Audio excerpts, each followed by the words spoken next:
Yo, what is going on, guys? It is me, DeBoss, for another video today.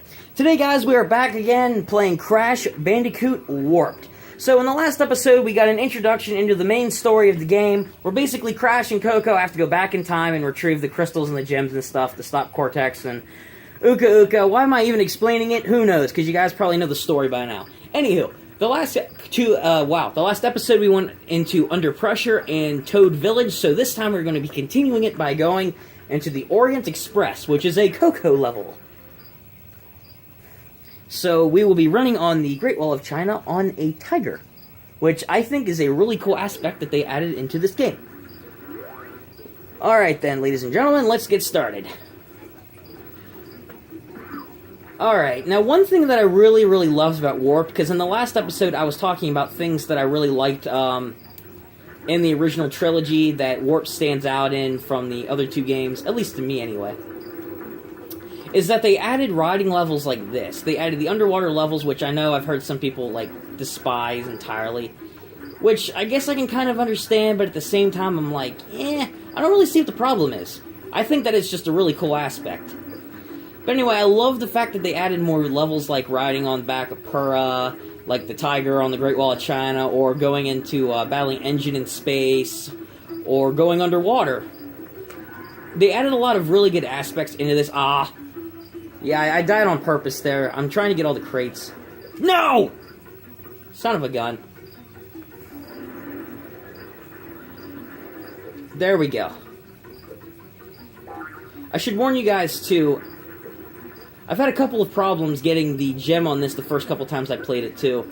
Because I'm trying to get for, like the first time we actually go through this, I'm trying to get the gem, so I had to die those 2 times so I could get the gem. Hopefully we end up getting the gem, because if not, we'll just come back for it later. I don't even know why I'm making a big deal out of this. I'm a very meticulous person with some things. And I love my video game progression, Like, if I set out to complete something like the crystal to the gem, I want to get it. There we go, let's run and jump. There we go. And we got the gem. See, you guys might have thought I was an idiot for dying those 2 times, but lo and behold, we ended up getting the gem anyway. So, let's go. Alright, this is some pretty good progress, guys. For 3rd level, and we've gotten the box gem and the crystal as per usual. So, there we go. Now, we'll be going to the next level, which is one of my favorite kinds of levels in this game, which happens to be a prehistoric level. Boneyard, which has 2 gems, one of which we won't be able to get till later.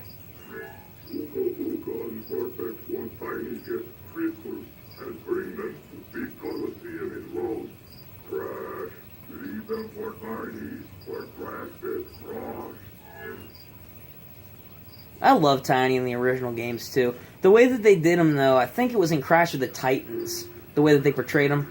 No thanks. I'd rather not. Was it Crash of the Titans? It was either Crash of the Titans or Mind Over Mutant that they had, a really bad representation of Tiny. Like, where they turned him into, this really anthropomorphic tiger, like an actual tiger, and gave him, a really squeaky voice. I know that was to make fun of, his name, but, I mean, it was really bad. That's why, the older games, I always tell myself, when I talk about the older games to other people, like my friends, I love the characters and the story behind it. The gameplay sucks. It reminds me too much of Skylanders. Damn it. And I got caught up in one of those freaking boxes. Fortunately for me, I don't think there's a death route. Because if there's a death route to get the other boxes for the box gem, I'm screwed because I just died. I don't think there is, though, so hopefully that's not incorporated into this. There we go. See you later, Triceratops. Can't get me now. Ha. Now, what I find really funny is you go around the corner, and then you turn back around, and boom, he's not there. It's just like he magically disappeared. I don't know. It's one of those things, I guess. Anywho, back to the game. Now, I was talking about in the last episode as well, different arguments that I've heard people critique the music in Warped compared to Crash 2, which I kind of don't agree with. I think that the music in Warped is better than Crash 2. Now, oh, by the way, for those of you who don't know, we have to get the red gem later in order to get the second gem in this level, so that's why we can't get the other gem now. But I've heard in other pieces of critique since then. Like I mentioned, I've been watching some gameplay episodes of Crash from different YouTubers, and while some valid points are made about some things in the game, there are a lot of things that I, just don't really agree with on here. I've heard Crash Warped critiqued for some gameplay aspects of it. They think that it's really clunky and slow, which I don't really agree with too much, because compared to Crash 1, like I said before, Crash 1 is really heavy and just doesn't fit that well. I mean, it's a fun game, it's a classic, but it doesn't handle that well. So, I mean, I don't get that argument at all. But one thing, though, that people have praised gameplay-wise for Crash is the, wow, I just lost my track of thought there. One thing, they praise the, those crates that you have to jump on? We might come upon what? No, there isn't. Those crates where you have to jump on them, and you have to jump on them like 5 times to get a whole bunch of Wumpa Fruit in a row. Well, they sped up the time that you have to jump in between those 2 boxes, the 2 bouncy boxes. They sped up the time that it takes for you to get all the Wumpa Fruit out of there to break them. Which I think is a really good thing, because in Crash 2, it took freaking ages. And quite frankly, it's just annoying, especially whenever it's like, okay, this should only take like a second.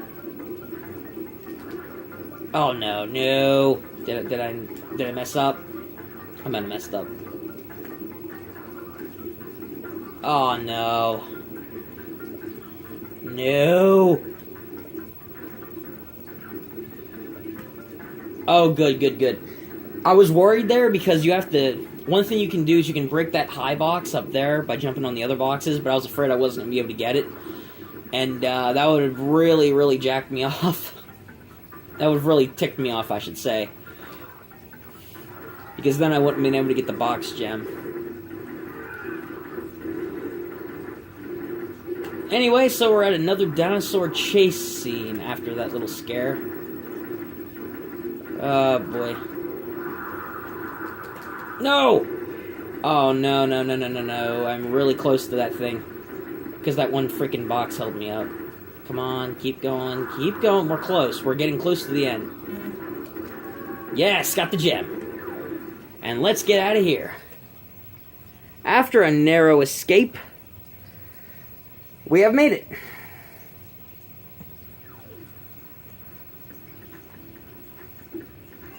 Okay.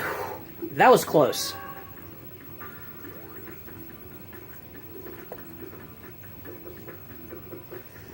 Alright then, so I guess we're going to the final level for this section of the warp pad, which is Making Waves, another Coco level.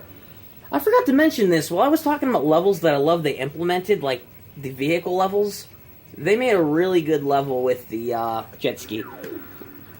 They're annoying to turn, don't get me wrong, but I love the creativity for the level layout.